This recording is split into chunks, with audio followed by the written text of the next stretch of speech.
That's the under eye point. And then the following one is below the nose. It's sort of between the upper lip and the bottom of the nose. So just in that point there, you'll feel there's a middle bit, that ridge inside. Yeah? Just tap away there. Okay.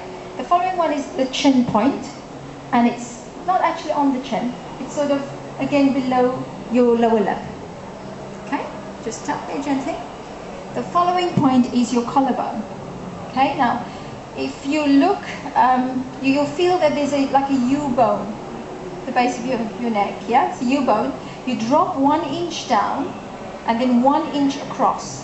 And if you feel that it's not actually on your collarbone, it's sort of just there's a bony bit there. That is your collarbone point, or what is known in EFT as your collarbone point. Okay, so we'll be tapping that point. And then we have the underarm. If you just take the flat of your hand and just below your arm, just tap there for us ladies. It's just sort of on our brow strap. Okay? Everybody okay with that point? Yeah.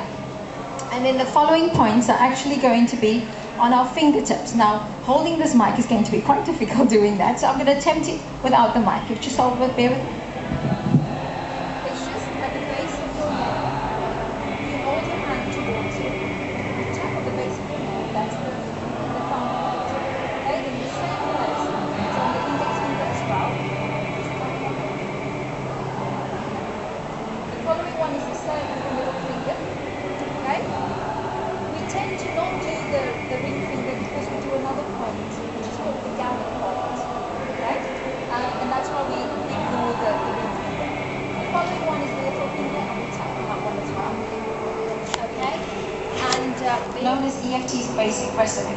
So what I'd like to do today is to allow you to experience EFT for yourself, but also to allow you to experience it safely, because I don't want you know, our emotions can be quite volatile, and it's things that we've sort of kept on pushing down all the time. So when we start bringing these things up, they can be overwhelming, and that's not something that I really want you to experience today. I just want you to get a feel for it.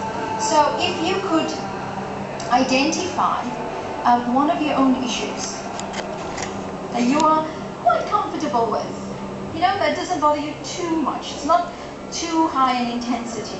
Something that you could comfortably cope with. Yet, it would be good to experience some relief from that. Yeah? So if you can identify one, and then score it on a scale 1 to 10 on intensity. So 10 is the highest you could possibly be, and 0 is nothing at all. It's totally fine. Okay? So if you give yourself a number, just remember the issue, and remember the intensity level. And what we'll do is we will say,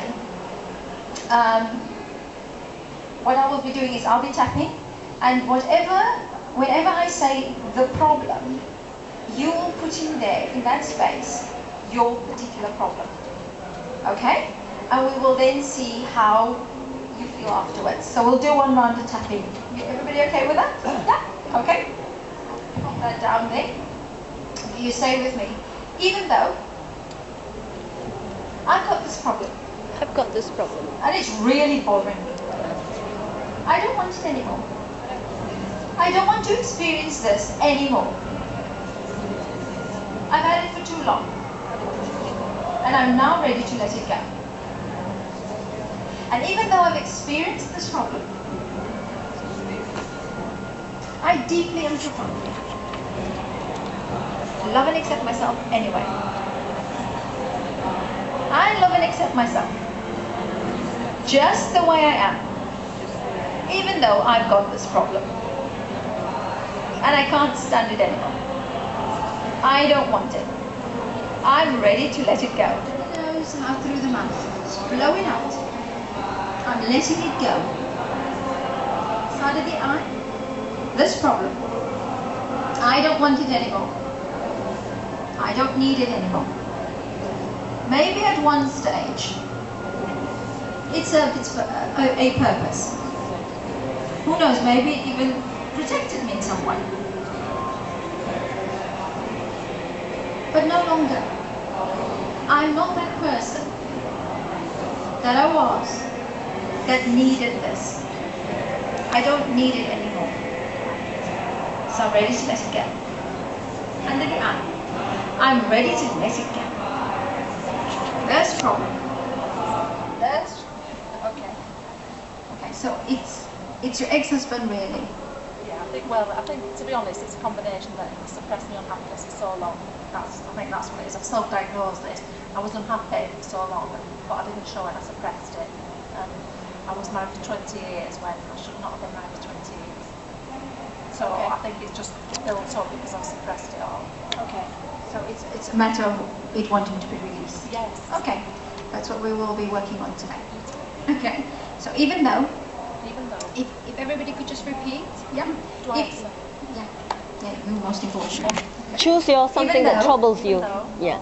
And that's another thing before I continue. If you just think of your own issue, okay, so whenever we mention Alison's issue, you just replace it in your mind with your own. And again, before we start, if you could just give it an intensity rating, okay? Everybody okay with that? Say with me, Alison, how intense, well, I don't need to ask you, you just told me how intense it is. You know, it's completely overwhelming. Yes. Okay, fine. So even though I get really overwhelmed, I get completely taken over. Whenever I have to do with anything regarding my ex-husband, it just completely takes over. I become powerless. And even though I become powerless, just at the mere thought of it, and what I've sacrificed, I deeply and profoundly love and accept myself. Anyway, I love and accept myself. Just the way I am. Even though I've suffered. And I've allowed it. I've allowed it. And even though I've done this, I deeply and profoundly love and accept myself. Anyway, I love and accept myself. Just the way I am. Even though I've allowed this. And I get really taken over. It's not benefiting anyone. It's not benefiting anyone. This worry is not getting me anywhere. This worry is not getting me anywhere. It's completely pointless. It's completely pointless. And I can choose. And I can choose to let it go. To let it go. At any time. At any time. I'm in control now. I'm in control. I forgot that. I forgot that. I just want power back. I haven't taken my power back. I decided. I have decided. I'm going to do that. I can do this. I can do this. I can do this so easily. I can do this so easily. Because it's my choice. Because it's my choice. It's always my choice. It's always my choice. It's always my choice. It's always my choice. Taking my power back. I'm taking my power back. I'm bringing Alison back. I'm bringing Alison back. Alison is back. Alison's back. She's back. I'm back. Deep breath and relax. Whoa. How do you feel? Good, yes. Energized. Okay, so When you think about your issue now, Feel ridiculous. ridiculous?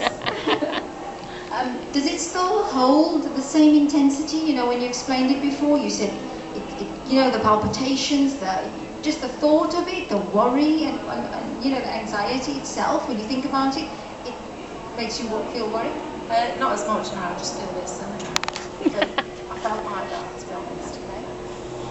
So, when I'd like you to imagine a situation, you know, that when normally you would actually feel worried.